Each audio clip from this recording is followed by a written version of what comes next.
ሰላም ቤተሰብ እንዴት ናችሁ? ደህና ናችሁ? እግዚአብሔር ይመስገን ሰላም ነኝ። እንዴት ከረማችሁ? እንደምን አላችሁ? በባለፈው ቪዲዮ ላይ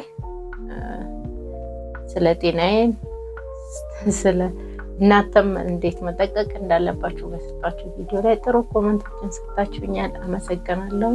እንዴት ነሽ ብላችሁ በውስጥ በኩል ደግሞ ለጠየቃችሁ ልጆች በጣም ማመሰግነው። በጣም ደህና ነኝ። አሁን ባለፈው እንዳልኳችሁ በጣም በጥሩ ጤንነት ላይ ነው የምገኘው። እግዚአብሔር የተመሰገነ ይሁን። ደህና ነኝ።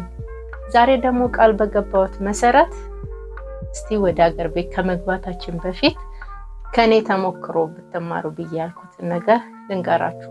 እስቲ እንማማር አይደለ? ዋናው ዓላማችን የዚህ ቻናል ዋናው ዓላማ አንዳችን ከአንዳችን እንድንማር ነውና በዚህ አጋጣሚ ደግሞ እኔም ኤክስፒሪየንሴን ሼር ማድረግ እፈልጋለሁኝ። አቅርቢኝ የምትሉ ሰዎች ካላችሁ ያቀርባችሁ ዝግጁ ነኝ። ያላችሁበት መጥቼም ይሁን ወይ ነው ወዳለሁበት መጣችሁ እስቲ ከአረብ ሀገር ከመጣችሁ በኋላ ያለፋችሁበትን ቻሌንጅ አልፋችሁ አሁን ያላችሁበትን ነገር ልታሳዩን የምትፈልጉ ሰዎች ካላችሁ ይሄንን እኮ ቢያዩ ከኔም ይማራሉ የምትሉ እባካችሁ እየደወላችሁ አናግሩን። በዚህ ቁጥር እንማማር፣ ለብዙ እህቶች መለወጥ ምክንያት እንሆናለን።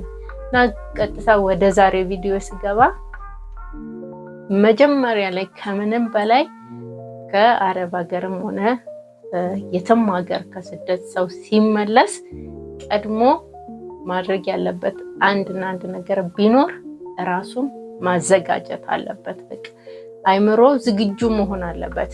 በጣም እሱ ወሳኙ ነገር በጣም እኔን የጠቀመኝ እሱ ስለሆነ ነው የምላችሁ። ምን አለ መሰላችሁ? አይምሮ መዘጋጀት ስላችሁ ኢትዮጵያ ስትመጡ የሚገጥማችሁን ለእያንዳንዱ ነገር ራሳችሁ ማዘጋጀት አለባችሁ። በእያንዳንዱ ነገር ሁሉም ነገር በጣም አዲስ ነው የሚሆንባችሁ። እናንተ ተወልዳችሁ ያደጋችሁበት ቤት የራሳችሁ እህት ወንድሞቻችሁ፣ እናት አባት፣ ሁሉም ነገር እናንተ ለአራትም ለአምስትም ለስድስትም ለሰባትም ዓመት ለሁለትም ለአንድም ዓመት ርቃችሁ የኖራችሁ ቤተሰብ ነው። እናንተ ይሄንን ቤተሰብ የነበራችሁበትን ትታችሁ ሌላ ቤተሰብ ጋር ሌላ ህይወት አዲስ ነገር ለምዳችኋል። ከዛ ህይወት ደግሞ ወደዚህ ስትመለሱ በጣም ግራ የመጋባት ከቤተሰብ ጋር አለመግባባት ሁሉ ነገር አለና በጣም አይምሯችሁን ማዘጋጀት አለባችሁ። ውጪ ያለው ነገር ትታችሁ ቤት ውስጥ ያለው ነገር ነው የምላችሁና ይሄ በቃ አሁን እኔ ሲሄድ በፊት ግፋብል ስትሄዱ የ22 እና የ23 ዓመት ሰዎች ብትሆኑ ስትመለሱ የ26 እና የ27 ዓመት እንበል በቀላሉ ወስጄው ማለት ነውና እንደዛ እድሜ ውስጥ ገብታችሁ ነው የምትመጡት። እድሜ ራሱ ሲጨምር ያለው የራሱ ቫልዩ አለው። እንደገና ደግሞ እናንተ እዛ የለመዳችሁት እዛ ቤት ውስጥ ያላችሁ ያያችሁት ህግ አለ።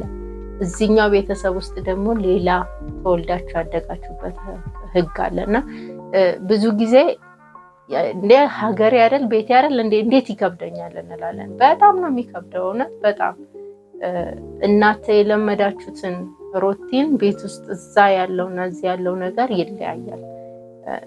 ጊዜ ይፈልጋል ወደዛ ነገር ለመመለስ። በቃ ለዚህ ነው የምላችሁ እኔ ተወልጄ ያደኩበት ቤት የራሴ ቤተሰብ ቤት ነው የምመለሰው።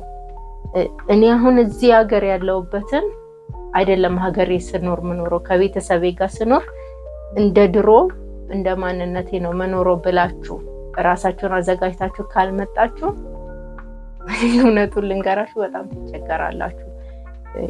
ይሄንን ነው መጀመሪያ ላይ ራሳችሁ ማዘጋጀት ለእያንዳንዱ ነገር ማለት ነው። በቀጣይነትም ደግሞ ውጪ ውስጥ ራሱ ለሚሆነው ነገር ለምሳሌ በቀላሉ ብንወስድ ቤት ውስጥ ራሱ ብንላውን እኛ ባለንበት ቦታ ውሃ አይጠፋም። ቤት ውስጥ ሁልጊዜ ውሃ አለ፣ እንደ ልብ ነው።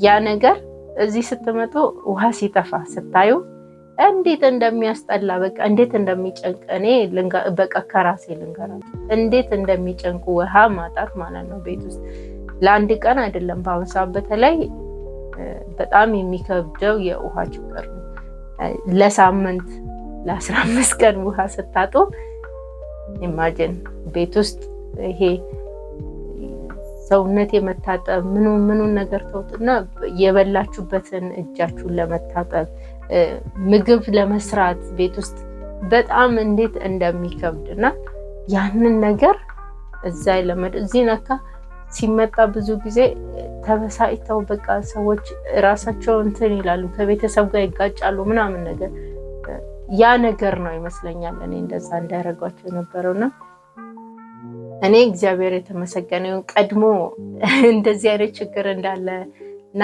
ራስሽን ከመምጣትሽ በፊት አዘጋጀው እዚህ ስትመጪ እዛ እንዳለሽበት አይደለም ብሎ በጣም የምወደው ጓደኛዬ ወንድሜ ነውና እሱ ነው ያዘጋጀኝ በቃ የውሃ መጥፋት ይሄ ቤት ውስጥ ያሉ ትንንሽ የሚመስሉ ችግሮችን እንዴት መቋቋም እንዳለብኝ እነሱን ነገሮችና ወጣ ስል ደግሞ እኛ ልክ ከቤት ወደ ሆነበት ቦታ ልንሄድ ስንል ወጣ ስንል ታክሲ በር ላይ እናገኛለን በታክሲ እንሄዳለን የፈለግንበት ቦታ ብንሄድ አንድ ነው እንትኑ ታሪፉ ይሄ እዚህ ጋር ደርሶ ምናምን አይለያይም በአንድ ታክሲ የትና የት ድረስ እንሄዳለንና ያንን ልምድ ያለው ሰው ሲመጣ እዚህ ይከብዳል ኦኬ ራይድ ደውሎ ሁልጊዜ ለመጠቀም አይቻልም እኔ አልዋሽም ሁልጊዜ ራይድ ደውሎ ሰው ሊጠቀም እኔ እንጃ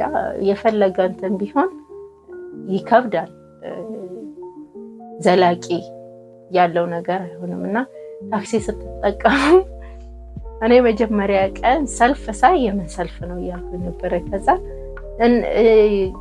ትጠይቃለችና ምንድነው ሰላት ለሰልፍ መኮር መጠይቃለች ለነሰለፍ ነው ምን ልናረግ ነው የምንሰለፈው ለታለ ታክሲ ለንይዝ ነው አለች ማለት ነው ተሰልፈን እንደዚህ ነው ታክሲ የምንይዘው ሰላት አውስተለኝ እሺ ጥሩ ነው እና አይ በቃ ምንም ችግር የለውም ከዛ ታክሲ ደግሞ ከሌለ ባስ ይመጣ እንግዲህ ብዙ ጊዜ አዲስ አበባ ያላችሁ ልጆች እንታቃላችሁ ብያስባለሁ ባሱ ሲመጣ ወይ ቅጥቅጦ ሲመጣ እግዚአብሔርን ወንበሩ ላይ ከሚቀመጠው ሰው በላይ ቆሞ የሚሄደው ሰው ቁጥር ይበልጣልና እነዛን አይነት ግፊቶች ከእንደዛ አይነት ህይወት ስትመጡ እዚህ ለመልመድ ብዙ ጊዜ ይከብዳልና በአይምሯችሁ ግን ቀድማችሁ እኚህ ነገሮች ሲገጥሟችሁ ምንም እንደማይመስላችሁ በቃ በፊት የነበራችሁበት ህይወት ላይ ዳግም እንደምትመለሱ ራሳችሁን አዘጋጅታችሁ ከሆነ በጣም ጥሩ ነው እላለሁኝ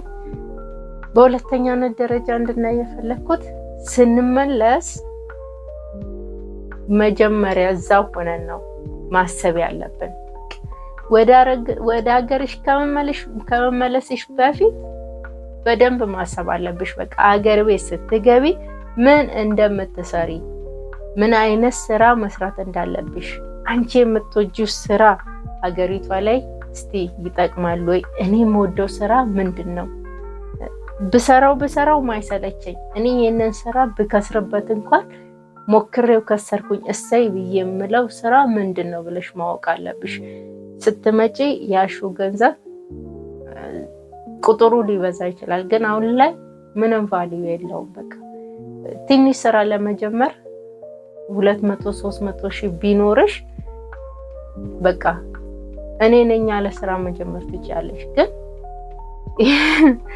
በጣም የሚከብደው እንደ በፊት አይደለም አሁን በቃ አንዳንድ ቦታ ስራ ለመጀመር የራሳችሁን የስራ ያለሽን የስራ እንትን ነው ማየት ያለብሽ አንቺ በቃ እኔ ይሄንን ስራ ነው መስራት የምፈልገው ምን ያህል ገንዘብ ያስፈልገኛል ይሄን ገንዘብ አለኝ በዚህ ያህል ገንዘብ በትንሹ ብነሳ ይሄንን ነገር ብሰራ ምን ያህል ይሄዳለው የሚለው ነው የምታዩና ያለሽን የስራ እንትን ትላለ ሰዎች ስታሳይ ሰዎች ሊያጣጥሉብሽ ይችላሉ ወይ ይሄ ስራ እኮ ብዙ ገንዘብ ይፈልጋል እንዲህ በቀላል የሚሰራ አይደለም አንቺ ትችዋለሽ ወይ በጣም እንደዛ አይነት ነገሮች ሊኖሩ ይችላሉ ያም ስለሚሆን አንቺ ግን ቀድመሽ መስራት ያለብሽን ነገር አስበሽ ወስነሽ ከመጣሽ የወሰድሽውን የእረፍት ሰዓት ወስደሽ ከእረፍትሽ ግን ቀጥታ ወደ ስራሽ መግባት አለብሽ። ያ ካልሆነ ብዙ ጊዜ የምንባለው ምንድነው ከአረብ ሀገር የምትመጡ ልጆች ኢትዮጵያ ላይ መኖር አትችሉም ይሉናል። እንዳንችል የሚያደርገው ብዙ ነገር አለ ይገባኛል። ግን አይ እንችላለን የሚሉንም ያሳዩ በጣም ብዙ እህቶች አሉ። መተው እዚህ ስራ ጀምረው እየሰሩ ተለውጠው ትዳር ይዘው የኖሩ ብዙ አሉ። ለዛም ደግሞ መተው ጀምረው ስራ የገቡበት የስራ ፕላን ስላልሆነ ነው ከነሱ ጋር ፊት ስላላረገ ነው እንጂ የስራውን እንትን ሳይሆን የሚሆነንን ስራ መምረጥ አለመቻላችን ነው ግራ የሚያጋባን ተመልሰን እንድንሄድ የሚያደርገን ያ ነገር ነው። ያ እንዳይሆን ቀድመን ከኛ ጋር ፊት የሚያደርግ እኛን በቃ ብንሰራው ማይሰለቸንን ስራ መርጠን ወደሱ መግባት አለብን ብዬ እላለሁኝ። ዛሬ እኛን ሁለት ነገሮች ብቻ ነው እንድናይ የፈለኩት በብዙም ሳላበዛ ማለት ነው። ግን አትርሱ እያንዳንዳችን የራሳችን የሆነ የፈጠራ ችሎታም አለን። ያንን የፈጠራ ችሎታም ሀገራችን ላይ ገብተን ወደ ስራ መለወጥ እንችላለን። በትንሽ ገንዘብ አሁን ላይ ለሀገራችን ያስፈልጋሉ ይሰራባቸዋል የሚባሉ በጣም ብዙ ስራዎች አሉና ለብዙ ወጣቶች በእውነት የመለወጥ ምክንያት መሆን ትችያለሽ ባለሽ በትንሽ ገንዘብ ገብተሽ ይዘሽ መተሽ ማለት ነውና ሁልጊዜም አረብ ሀገር ስንኖር ትልቁ ችግር እኔ ዕውቀት የለኝም ትምህርቴን አቋርጬ ነው የሄድኩት አሁን ሀገሬ ላይ ብገባ ምንድነው የምሰራው በጣም የሚያስጨንቁ ነገሮች እነዚህ ናቸውና እነሱ ነገሮች በጣም ይገቡኛል። ለዚህም ነው ዛሬ እኔ ይሄንን ቪዲዮ የሰራሁት። በቀጣይ ቪዲዮ ደግሞ እኔ ሀገሬ ስገባ ምን እንዳደረኩኝ እንዴት ወደ ስራ ልገባ እንደተነሳውኝና ምን አይነት ስራስ እንደጀመርኩኝ ደግሞ አብረን እናየው ይሆናል።